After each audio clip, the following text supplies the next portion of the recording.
만져보고 싶다. 늙은 어부 욕정 끝에 살해. 국내 최고령 사형수. 오종근. 그는 1938년 7월 2일 전라남도 보성군에서 태어났으며 어머니가 아버지의 둘째 부인으로 그가 태어난 직후 사망하여 기억이 없고 계모는 그를 친자식처럼 돌봐주다 폐병으로 사망했다고 한다. 그는 초등학교 2학년에 중퇴했고 결혼을 하여 독립할 때도 다른 형제들에 비해 적은 자금을 지원받아 가정의 서러움을 많이 받았다고 한다. 2007년 8월 31일 만 69세인 오종근은 전라남도 보성에서 19살 대학교 신입생 커플인 김모 군과 추모 양을 자신의 배에 태웠다. 그들은 어장을 구경하기 위해 근처로 갔다가 오종근이 뜬금없이 공짜로 바다 구경을 시켜준다 하여 넉살 좋은 인심이라 생각하며 별다른 의심 없이 시골 어부의 배에 올라타 두 사람은 바다 한가운데로 가게 된다. 배를 몰고 선착장을 떠난 오종근은 짧은 반바지 차림에 추모 양을 계속 훔쳐봤고 배멀미가 있긴 했지만 김모 군과 추모 양은 처음 타본 어선에 취해 기념사진을 찍기 바빴는데 오종근의 배는 30여 분을 달린 뒤 멈추었고 배 뒷머리에서 앉아 사진을 찍던 김모 군을 갑자기 바다로 밀어버렸다. 김모 군은 필사적으로 배에 오르려 하자 오종근은 부표를 건질 때 사용하는 쇠고랑으로 김모 군의 손을 쳐 올라오지 못하도록 하였다. 이후 김모 군이 안 보이게 되자 저항하던 추모 양에게 가슴을 만지는 등의 성추행을 한 후 범죄를 은닉하기 위해 그녀 역시 바다에 빠뜨렸다. 그러고 그는 태연히 고기잡이를 이어가는 등 생업에 다시 종사한다. 그러던 중 25일 뒤인 9월 25일 추석을 맞아 인천에서 보성으로 놀러온 24세 직장인 안모 씨와 조모 씨가 눈에 들어왔다. 그녀들은 또한 시골 어부의 넉살 좋은 인심이라 생각하고 그의 배에 올라타는데 동일한 방법으로 성추행 후에 모두 바다에 빠뜨려 두 여성을 살해한다. 첫 사건 발생 후 경찰과 해경은 타살 증거를 찾지 못했기 때문에 두 사람의 죽음을 남녀 동반 자살로 인한 추락사라고 판단했지만 두 번째 사건이 발생하면서 범인의 덜미가 잡혔다. 배에 들어가기 전 우연히 마주친 30대 여성이 휴대전화를 어딘가에 놓고 와 피해자가 잠시 휴대폰을 빌려준 적이 있었는데 사망하기 직전 그 30대 여성의 통화 상대였던 남편에게 문자를 보냈다. 내용은 저희 아까 전화기 빌려드린 사람인데요. 배 타다가 갇힌 것 같아요. 경찰 보트 좀 불러주세요 였다. 이상한 느낌이 든 이 여성은 경찰에 신고했고 경찰이 선박 내부를 수색하자 피해자의 물건이 발견되면서 오종근을 용의자로 지목했고 결국 체포되었다. 처음에는 모르쇠로 부인하다 증거들이 나오자 여성 2명을 배에 태운 사실은 인정했지만 실족사라고 주장하였고 첫 번째 사건의 남녀 대학생은 사건 자체를 부인했다. 그러나 한 어선의 어망의 1차 사건 피해자들 중 여성의 디지털 카메라가 극적으로 어망에 걸려 떠올라 피해자가 남긴 사진이 결정적인 증거가 되어 결국 그는 4명을 살해한 혐의로 기소되었다. 그는 1959년 3살 아래 아내와 결혼하여 이남 5녀를 두었으며 평생을 전라남도 보성군 일원에서 어부로 생활하면서 살아왔다.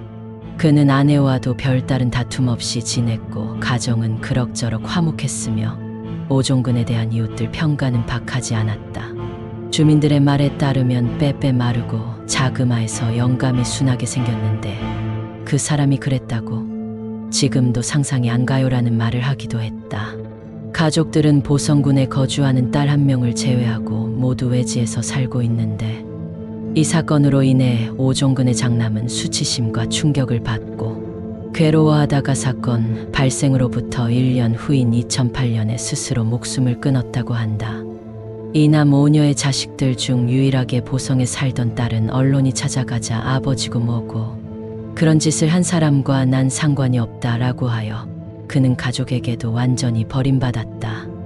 오종근의 과거 기록에는 수산업법 위반과 폭행 등으로 벌금형을 선고받은 전적이 있으며 사이코패스 특성을 많이 보였다. 경찰 조사에서 그는 뻔뻔한 태도로 일괄했고 자신이 범죄자임에도 자백을 거부했으며 사건을 상기하면서 감정적 표현이나 설명은 없는 그대로를 설명했다는 점도 사이코패스와 유사하다. 모든 피해자는 여성을 성추행하기 위해 대상으로 삼았고 범행 후 모두 죽였다.